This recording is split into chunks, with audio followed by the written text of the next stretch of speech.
रानी चींटी बहुत मेहनती थी। सभी चींटियां रानी चींटी की बात को मानती थीं। मिलजुल कर वे अपना घर बना रही थी। उसी जंगल में अप्पू नाम का एक हाथी भी रहता था, जो बहुत शैतान था। वह सभी जानवरों के साथ बहुत मस्ती करता था। जब चींटियों का घर बनकर तैयार हो गया, तब वे अपने लिए खाना जमा करने लगी। तुम लोग इतनी मेहनत क्यों करते हो?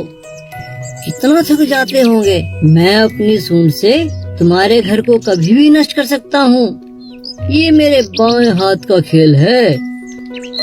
ऐसा कहकर अप्पू ने अपनी सूंड में पानी भरना शुरू किया। कुछ पानी पिया और कुछ चींटियों पर डाला। रानी चींटी को बहुत बुरा लगा।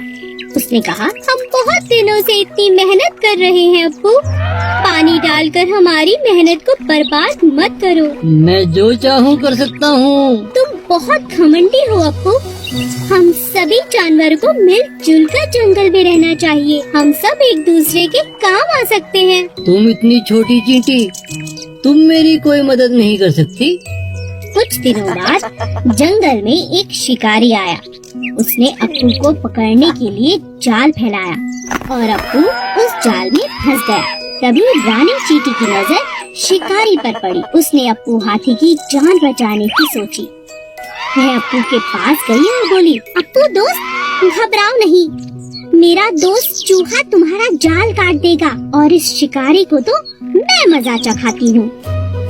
सभी चींटियां शिकारी के पास गईं और उसे जगह जगह काटने लगी। शिकारी डर से तिलमिला उठा और जंगल छोड़कर भाग गया। चूहे ने अप्पू का जाल काट दिया। अप्पू ने चींटियों से माफी मांगी और कहा, मुझे माफ कर दो चींटी रानी, हम सबको मिलजुल कर रहना चाहिए। आज से मैं भी तुम्हारा दोस्त हूँ। एक घने जंगल में एक पेड़ पर कालू कौवा अपना घोंसला बनाकर रहता था। उसी पेड़ के नीचे एक सांप का बिल था। एक दिन कालू जब भोजन की तलाश में गया, तो पीछे से सांप ने उसके अंडों को खा लिया। जब कौवा वापस अपने घोंसले में आया, तो अपने बच्चों को ना पाकर बहुत उदास हो गया। कौवे को सांप पर शक भी हुआ और उसने फिर सांप से पूछा, भाई साहब, क्या तुमने किसी को मेरे घोंसले की तरफ आते देखा? किसी ने मेरे अंडों को खा लिया है? नहीं नहीं, मैंने किसी को नहीं देखा। मुझे नहीं पता तुम्हारे अंडे किसने खाए। कुछ समय बाद फिर से ऐसा ही हुआ, पर इस बार कौवे ने सांप को अपने अंडे खाते हुए पकड़ लिया। अच्छा, अब समझ आया, तुम ही मेरे अंडों को खा जाते हो। मुझे तुम पर पहले ही शक था। तुम्हारी इतनी हिम्मत कैसे हुई? मेरे अंडों को खा गए। मुझे भूख लगी थी, इसीलिए मैंने तुम्हारे अंडों को खा लिया। तुम मेरा कुछ नहीं बिगाड़ सकते। इतना कहकर सांप अपने बिल में चला गया। कालू बहुत उदास हो गया और उसने सांप से बदला लेने की सोची।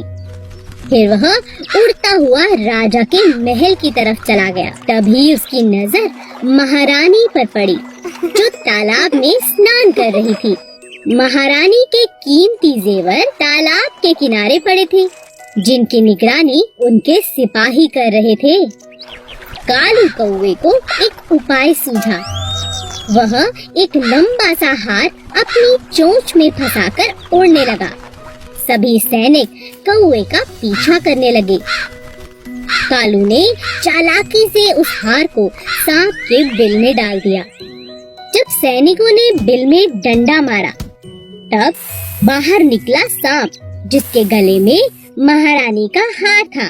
सैनिकों ने पीट पीट कर सांप को जान से मार दिया और हार ले लिया।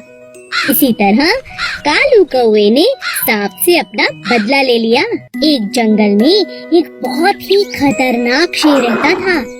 क्योंकि वह जंगल का राजा था, इसीलिए वो कभी भी किसी को भी खा जाता। एक दिन जब राजा अपनी गुफा में आराम कर रहा था, तभी एक छोटे से चूहे की नजर शेर पर पड़ी। अरे वाह, इतना बड़ा शरीर, इतने बड़े बड़े पंजे, इनके तो दांत भी बहुत नुकीले लग रहे हैं। शेर राजा जी का तो कोई मुकाबला नहीं कर सकता।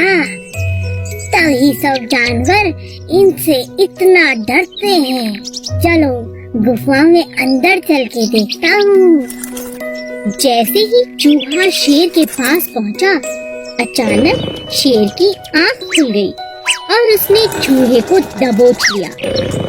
अरे वाह, आज तो भोजन खुद चलकर मेरे पास आ गया। मजा आ गया। मुझे माफ कर दो राजा जी, मैं तो गलती से आपके पास आ गया। मुझे खाकर तो आपकी भूख भी नहीं मिटेगी। हो सकता है मैं आपके कभी